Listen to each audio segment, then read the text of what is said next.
When I get free time, I like to experiment in food in my home. Mm, তো সেদিনের ব্যতিক্রম না। I'm like scrolling my Facebook, then I see some bakery item. আমি কখনোই bakery item বানাই নাই, তো চিন্তা করলাম কিছু না বেকারি আইটেম তৈরি করা যাক। তা আমি যখনই হাবিজাবি বানাই, I try to my best to give my effort to make this food perfect. তো সেদিন আমি ইউটিউব ঘেটে ঘেটে অনেকগুলা বেকারি আইটেম দেখলাম। তো আমি র্যান্ডমলি আসলে বিভিন্ন আইটেম বানাচ্ছিলাম। তো আমি প্রথমে ট্রাই করছি, আমার সবচেয়ে বেশি পছন্দের হচ্ছে নোনতা বিস্কুট। আমি ছোটোবেলায় এই আইটেমটা অনেক খেতাম, আমার মিষ্টি ভালো লাগে না। তো ওদিন মানে ঘরে থাকা ভেজিটেবল অয়েল যেটা আমরা নর্মালি ব্যবহার করি ওইটা, তারপর হচ্ছে ময়দা, চালের গুঁড়া আর লবণ, আর দিয়েছিলাম কালো জিরা। এখানে একটু পানি ব্যবহার করিনি, আমি এটা এভাবেই সুন্দর করে মথে নিয়েছি।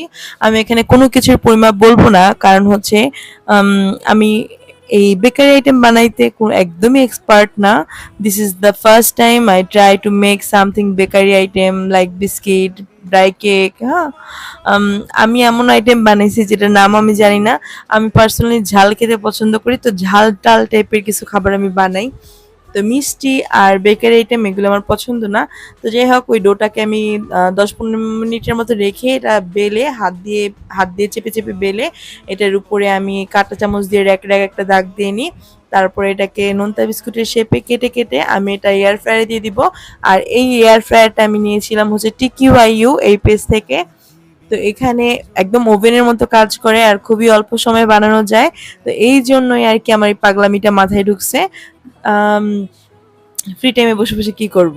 তো অনেকগুলো আমি বিস্কিট বানাইছি। আসলে এত বিস্কিটের মধ্যে আমি নামও জানি না। আহ, তো প্রথমে আমি নোনতা বিস্কুটটা দিয়ে দিলাম। তারপর হচ্ছে আমি ড্রাই কেক বানাইছি। নর্মালি কেক যেভাবে বানায় আমি কেক বানাতে পারি, এর আগে অনেকবার বানাইছি। তো কেকের মতো বানায় তারপর হচ্ছে এটাকে বেক করলে এটা ড্রাই কেক হয়ে যায়। তারপর হচ্ছে আমি এখানে বিস্কিট আইটেম বানাই। বিস্কিট আইটেমের মধ্যে বিস্কিট বানাইতে গিয়া এটা অ্যাকচুয়ালি কেক হয়ে গেছে, কারণ হচ্ছে আমি এটাতে ডিম দিয়ে ফেলছি। This is the my mistake. Cake তো একটু শক্ত হয়, আর এটা হচ্ছে এটা হচ্ছে সরি, বিস্কিট তো একটু শক্ত হয়, এটা হচ্ছে কেক হয়ে গেছে। মানে যাক, যা হওয়ার হয়েছে। আমি তারপর এটার মধ্যে একটু চকলেট পাউডার দিয়ে, কোকো পাউডার যেটাকে বলে, ওটা দিয়ে আমি একটু মানে এটা শক্ত একটা ডো তৈরি করছি। আমি ভাবছিলাম এটা মাফিনের মতো বানাবো।